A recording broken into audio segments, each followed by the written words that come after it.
World health ডেতে আমাদের কিছু প্লেজ করা উচিত যে ভাই আমরা কি করে হেলদি থাকতে পারি। তো আমি বলবো আমরা যদি লাইফটাকে সিম্পল রাখি, আগের মতো কমপ্লিকেট কম করি, তাহলে কিন্তু আমরা হেলদি থাকি। দেখো, খুব সিম্পল জিনিস, মানুষের খাওয়া দাওয়াটা হচ্ছে খুব বেসিক নিডস এর মধ্যে পড়ে। দেখো, করোনার সময় আমরা দেখেছি তখন এত কিছু পাওয়া যেত না, তখন আমরা কত সিম্পল লাইফ লিড করেছি, বাড়িতে রান্না করে সুন্দর খাওয়া দাওয়া করে আমরা সুস্থ ছিলাম তখন। তো সেইটা যদি আমরা একটু রেগুলার ডে টু ডে লাইফের জন্য ওয়ান্স ইন এ হোয়াইল সবকিছু আমরা ডেভিয়েট করতে পারি, কোনোদিন আমরা কিছু করলাম, কিন্তু যদি আমরা ডে টু ডে লাইফে এমনি খাওয়া দাওয়াটা সিম্পল, আমরা নর্মাল যে মিল আগেও খেতাম যাতে আমরা সুস্থ থাকতাম, ধরো ভাত ডাল সবজি মাছ বাঙালিদের একটা কমন খাবার, কোনো কোনো সময় চাটনিও খেতে পারো, ঠিক আছে, গরমের সময় আমের চাটনি, নট দ্যাট হার্মফুল, ঠিক আছে। কিন্তু মুশকিল হয় যখন আমরা জিনিসগুলো কমপ্লিকেট করি, বাইরের অনেক কিছু খাবার অ্যাড করতে থাকি। তো এইবার আমি বলবো আমার পেশেন্টদের প্রোফাইলের অনেককে পাচ্ছি যারা কিন্তু মানে পিৎজা, বিরিয়ানি, মানে কেএফসি, ডমিনোজ, এই সমস্ত জিনিসগুলো খুব নর্মাল লাইফ, বা মোমো, এখন আরেকটা জিনিস হচ্ছে মোমো, আবার অনেক সময় দেখছি যে ইডলি ধোসাও চলছে লোকের ব্রেকফাস্টে। সবসময় ইডলি ধোসাটা অত হার্মফুল না যতটা কিন্তু বাড়িতে বানানো আর দোকানে বানানোর মধ্যে ডেফিনেটলি ডিফারেন্স আছে।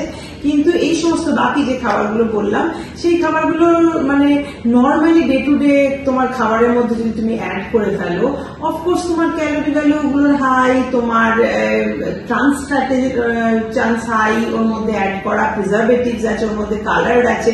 তো এইগুলো তো তোমার অ্যাজ এ রেজাল্ট বডির কোনো ক্ষতি করবে। অ্যাজ এ ইনফার্টিলিটি স্পেশালিস্ট আমি বলবো র্যাম্প্যান্টলি যেটা আমরা পাচ্ছি সেটা হচ্ছে অ্যাডেনোমায়োসিস আর এন্ডোমেট্রিওসিস, সেটা হচ্ছে ভীষণভাবে বাড়ছে, যে ইউটেরাসের ক্ষতি করছে, পেইনফুল মেনস্ট্রুয়েশন, শুধুমাত্র মাসিকের অসুবিধা করছে না, প্রেগনেন্সির অসুবিধা করছে, এবং চাইল্ডহুড ওবেসিটি এত বেশি হচ্ছে, সেটাও ডেফিনেটলি একটা লাইফস্টাইল ফ্যাক্টর রয়েছে।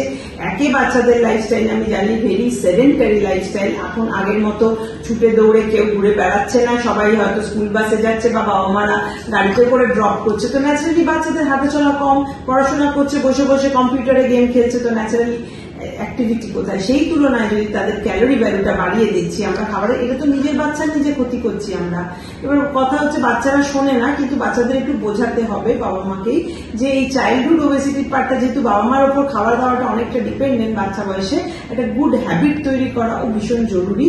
ফ্রুটস, ভেজিটেবল এইরকম দিয়ে যদি একটা আমরা ডায়েট বানাই এবং সেটা ফলো করতে হয়, কিন্তু তাতে বাবা মাকে নিজেকেও কিন্তু করতে হবে। মানে আপনি অন্য কিছু খাবেন, বাচ্চাকে এটা খাওয়াবে সেটা তো বললে হবে না, তাহলে বাবা মাকেও সেই স্যাক্রিফাইসটা করতে হবে, যাতে কিনা একটু হেলদি হ্যাবিট ডেভেলপ করে, একটু রেগুলার এক্সারসাইজ। সেটাও এগেন বলবো যাদের ছোট বাচ্চার কথা বলবা টিনেজার, তারা তো কথাই শুনতে চায় না, কিন্তু বাবা মাকেও তার সাথে মানে একই রকম হ্যাবিট বানাতে হবে, নাহলে তো আমরা বলতেই পারবো না ওদের যে এটা করো।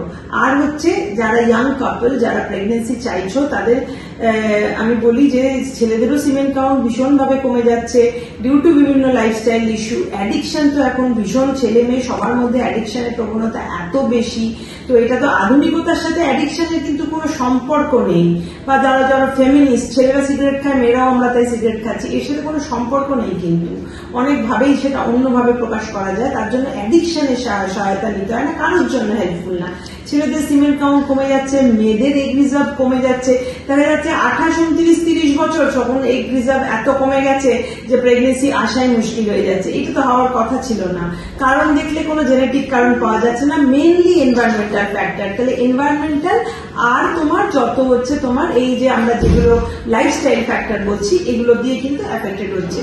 তো একটু যদি আমরা চেষ্টা করি এই ব্যাড ইফেক্ট থেকে কিন্তু আমরা মুক্তি পেতে পারি, শুধু একটু নিজেদের ভাবতে হবে। যেমন খাওয়া দাওয়ার সময়, ঘুমানোর সময়, একটু তো ঘুমেও তো দরকার আছে, 7-8 ঘন্টা যদি ঘুমানো যায়, একটু যদি আগে আমরা বেডে যাই, একটু যদি এক্সারসাইজ করি, এগুলো হচ্ছে তোমার লাইফস্টাইলে অ্যাড করতে হবে। কি করে? টাইম সবার জন্য 24 আওয়ার্স, তার মধ্যে তুমি একমাত্র পৃথিবীতে বিজি, বাকি কেউ করছে না তা না। অতএব সেটা এই ভাবনাটাও চেঞ্জ করতে হবে যে আমি ভীষণ বিজি, আমার এটা করার সময়, এক্সারসাইজ করার আমার সময় নেই। এটা আমার অনেক পেশেন্ট বলে এবং আমার কাছে তখন বকাও খায়, ঠিক আছে, কিন্তু তার মধ্যেই তোমাকে টাইম বার করে এতটুকু জিনিস করতে হবে। তো আমি এটা বলি, একটা হ্যাবিট তৈরি করে, যেমন সকালে উঠে দাঁত মাজা আমাদের একটা হ্যাবিট হয়ে গেছে, চুল আঁচড়ানো বেরোনোর আগে হ্যাবিট হয়ে গেছে, তেমনি এই ছোট ছোট জিনিস, এক্সারসাইজ, ঘুম, এসবগুলো একটা হ্যাবিটের মধ্যে ফেলো। বিরাট একটা ডেভিয়েশন যদি না থাকে রেগুলার লাইফস্টাইলে, কিন্তু খুব একটা প্রবলেম হওয়ার কথা না কোনো কিছুতেই, তোমার অসুখ বিসুখের দিক থেকে বলো, ফার্টিলিটির দিক থেকে বলো, কোনোটাতেই না।